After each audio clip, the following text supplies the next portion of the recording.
نام خداوند جان و خرد. یه شعر در مورد ایران من سلام. ایران من عزیزتر از جان من سلام. علیکم السلام. ایران من عزیزتر از جان من سلام. تهران من سلام و خراسان من سلام. آفرین.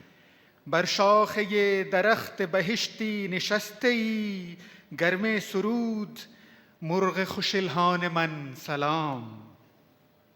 بر لحن بلبلان گلستان فارسی، گلهای من کنند ز بستان من سلام. رنجیده از ددان همه جوییم آدمی، عرفان تو قویست چو عرفان من سلام. من طوطیم ز باغ و گلستان جان هند، من طوطیم ز باغ و گلستان جان هند. ای آرزوی قند فراوان من سلام. آفرین آفرین. سپاس. مهمان تو شدم 2-3 سالم قبول کن، مهمان تو شدم 2-3 سالم قبول کن. تو میهمان من شو و چشمان من سلام.